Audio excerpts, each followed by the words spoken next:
He is Jalen Rose. What's up? What up, though? I'm David Jacoby. And on the cool check-in. Together we are Jalen Jacoby. What is it that we do? Give the people what they want. Jalen Rose, we Yes, have a little indeed. bit of news about Anthony Davis this morning that came Okay. out. It turns out he's made a decision not to play with Team USA, not to go to the camp and play with them in the World Cup this summer. He wants to focus on the Lakers' upcoming season. What do you think about this decision? Is LeBron playing? No. Ding, ding, ding, ding, ding. We have one singular focus. Try to elongate your season, Anthony, a player that has dealt with some injury history. Also, a guy that hasn't had extended years of playing long playoff series. This is probably going to be the most basketball he's played once October to June actually happens. You want to preserve him. You want him to have all of the time and energy he needs to practice and play with LeBron and Kuzma, and understands what his coaching staff and Frank Vogel want to get accomplished. Move to LA if he isn't already there. Settle himself in all aspects of his life so that once the season starts, he can focus solely on trying to win the 17th championship for the Los Angeles Lakers. I think this is going to become a trend. I think that our World Cup FIBA teams are going to look very different than our Olympic teams. I think every 4 years, the big dogs are going to come out, but during these other little tournaments and these other summers, you're going to see some of that sort of second and third tier stars play. We should still be able to win with our second and third tier players. I know we had some turbulence with the international players and them doing a really good job of pushing us and or beating us in the past. But again, our pro players should be enough to find a way to win the FIBA World Cup. So you mentioned him and LeBron sort of working out together. Take us behind the curtain. Like, what does that look like? What are him and LeBron doing in the gym to get ready for this season together? Anthony doing a lot of listening. LeBron doing a lot of speaking. Anthony doing a lot of catching lobs and setting screens. LeBron dribbling the basketball as the primary ball handler, throwing him those lobs. And I think they're going to be the most lethal pick and roll duo in the league. Oh, yeah. So it's got to be pick and roll. It's got to be pick and pop. It's got to be fake the pick and step back. It's got to be getting all of these cues with eye contact, with hand movement that the defense can't necessarily pick up on that's going to give you an opportunity to make a play. Is Frank Vogel involved in these workouts? Yes. He's going to be involved in these walkouts because it's got to be his terminology that couples with the success of LeBron James' past terminology and with that of Anthony Davis that made him successful with the Pelicans. You have to implement all of that plus Kyle Kuzma in order to make sure you maximizing what you're trying to get accomplished this year. Kuzma definitely had like a vacation plan they had to cancel. You know what I mean? Of course. Yeah, he had a vacation plan. Of course. Like, oh, wait, we're LeBron on the last week of July? Okay, yeah, I could be there. But he's still doing his free basketball camp in Flint, and that's why I'll applaud little bro. Well, Anthony Davis was officially announced by the Lakers over the weekend, and let's just hear what he had to say about his new roster. I like our roster. I like every player that we have. From 1 through 15 or 14, 1 through 14. So I'm excited about it, and I'll put our roster up against anybody. I feel like that in the 7-game series that we'll come out victorious. Okay, I like to keep expectations low, but I also like confidence. What do you think about him saying in a 7-game series, I like our roster against anybody? Well, that's what you heard. I heard him say that we're going to win it all. Oh, translation. Because if nobody's going to beat you in a 7-game series, that only happens in the playoffs. Mm-hmm. So therefore, that he anticipates, as he should, that his team has a legitimate chance to win it all. Here's what I'll say about the roster. All 14 guys can't play at the same time. Shout to Jeannie Buss and Rob Pelinka and/or the Rambuses, who we slandered their name, not me, but the media, and assassinated their character, but yet they found a way to put together this roster. I like this roster. Shout to Clutch Sports and my man Rich Paul, who's going to make sure KCP continues to stay on the team and get a big deal. 2035, he'll still be on the Lakers. And how about the fact that Boogie went from being the number 1 option with the Kings, the number 2 option with the Pelicans, the number 3 or 4 option with the Warriors. Coming off the bench in the playoffs. And now he's going to be possibly a substitute for the Lakers. it just shows you how the league comes at you real fast. And it's going to also show you how a player like him can now invest in himself. If Boogie was a stock, I would buy low. This is your chance to buy DeMarcus Cousins, okay? Because even though JaVale McGee is probably going to be the starter based on the fact that he's probably faster changing ends of the floor, has the ability to block shots and catch lobs, and probably is going to shape the geometry of the floor better for LeBron James in particular, who needs either lob catchers, defenders, and or shooters around him. Boogie's going to now come in with the second unit. He's going to be punishing them dudes. With the Rajon Rondo, not only did they both go to Kentucky, even though they didn't play together, they have that kinship. They played together with the Pelicans. Yeah. Okay? Avery Bradley. He doesn't seem to have been the same player since he left Boston. No. Went to Detroit, went to the Clippers, and bounced around a little bit. But you know I'm a fan of his. You've always been a fan of his. Okay. I'm a fan of anybody that fights through screens. I like Quinn Cook, too. Okay. I like Quinn Cook, who found a way from a two-way contract to play minutes with the Warriors, win a championship or two. And so they have a lot of guys who, A, are going to be able to play together, but B, still have something to prove. And I like that dynamic of putting together a team versus last year when we saw the dynamics of that roster, people were like, what are they doing? They got Beasley, you got Lance, you got, like, what's happening with the roster?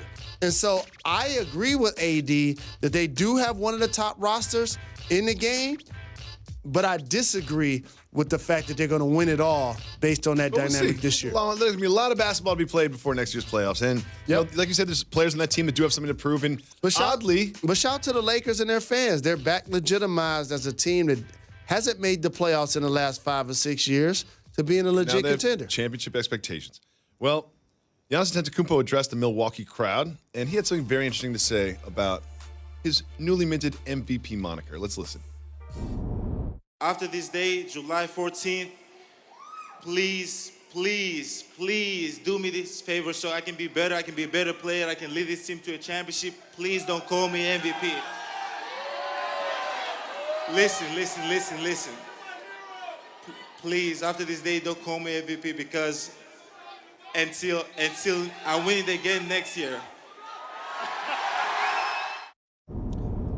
If I won MVP of the NBA, I would change my middle name to MVP. Like I'd make sure people address me by MVP. What do you think about Giannis in this sort of like motivation technique? I think a few things. Shout to the Bucks for making sure Milwaukee came out parade style to celebrate their MVP. These are the type of visuals that you hope keep him there long term, like Dirk, Kobe, and Duncan with their teams that they ended up playing long careers and winning championships with. That's first. Second, I love his work ethic and his humility. There's not a bad word you could say about Giannis. But here's what I will say. This is when keeping it humble goes wrong. Because like a boxer, you can hold a belt for 6 months. Every time people are going to see you for the rest of your life, what they going to call you? What's up, champ? So that's going to happen. That was almost like the Fab Five trying to tell people to call them 5 times. We was calling ourselves 5 times. The world was calling us the Fab Five. They were actually right because our name was terrible. And third, if you want to really lower expectations, Mr. Antetokounmpo, they can call you MVP because that can mean of anything. How about don't call me Greek Freak? That's the name.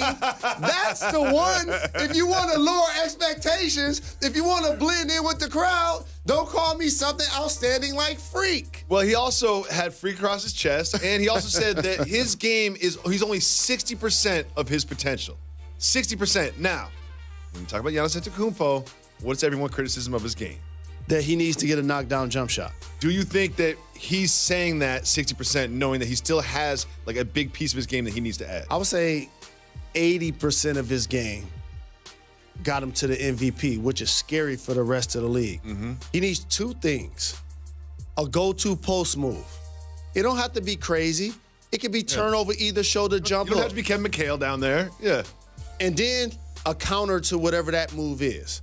Oh, you're going to do jump hook? They take that away, up and under. Really simple. That's one, a post move. Number two, a constant three-point shot that they can't put fives on you.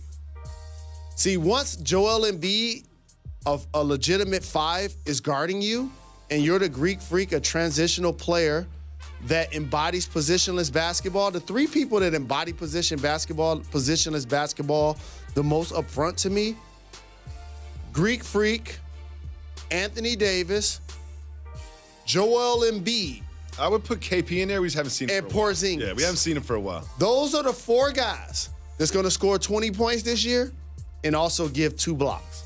Mark my words. So in that, if you're able to shoot with range and they can't put a 5 on you like Embiid, now all of a sudden somebody that's guarding you that you're taller than and likely stronger than. And when that happens, lights out, baby, like James Toney. Jalen Rose, we have a new men's Wimbledon champion. Yesterday, after 4 hours and 57 minutes of back-and-forth tennis, Djokovic beat Federer in one of the greatest tennis matches that I've ever seen in my life. What do you think about this marathon final? I appreciate these gentlemen based on their longevity, their consistency, and their durability. So many times when you watch professional sports, in particular in tennis, when people start to get up in their late 20s and then their 30s, they're considered ancient.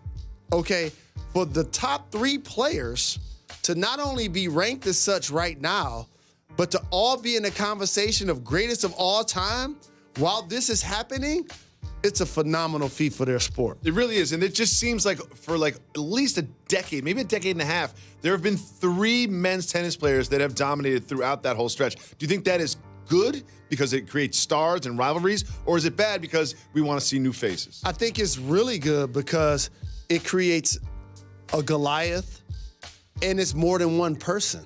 Because each of these people had the chance to be called the best. Each of these people had the chance to be ranked number 1.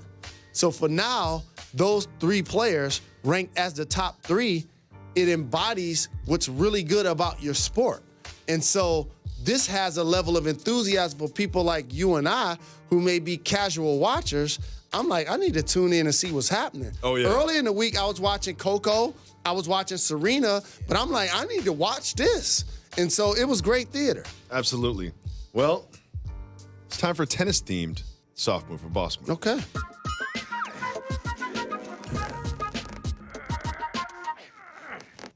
After almost 5 hours of tennis, finally winning, Djokovic did this afterwards.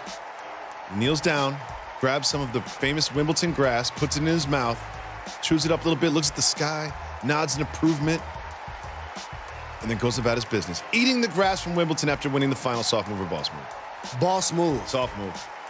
Boss move. Soft move. Watch this. He's chewing it too much and faking it like it tastes good. Like he's too theatric with it for me. I can't believe anybody walking the face of the earth after what he just accomplished and accepted a level of ownership could call that a soft move. Have you ever dropped some food on the ground and eaten it? Of course. Okay. That's the exact same thing. Oh, what I think was soft about it was the theatrics of it all. Like the way he just put it in his mouth and he chewed it like he had a whole thing, a big chew in his mouth. He's like looking up at the sky, looking up the heavens. And by the way, it's a level of ownership. How about this? Pretty good. Have you seen players Oh, that was good grab. when they return and they wanted to pay homage to a team that they played for, kiss the field or kiss the floor? Of course. What do you think about that? I'm with it. That's the This exact isn't a same germs thing. This is an overdoing it thing. This is the same thing. This That's is- why I think it's a boss move. Soft move. Soft If he move. would have lost the tournament and did that, then it's a soft move. I feel like this is a boss move. Jalen, I'm still just kind of reeling from the fact that Russell Westbrook and James Harden are going to be on the Rockets next year. I want Crazy. you to help me process that Crazy. and break it down right after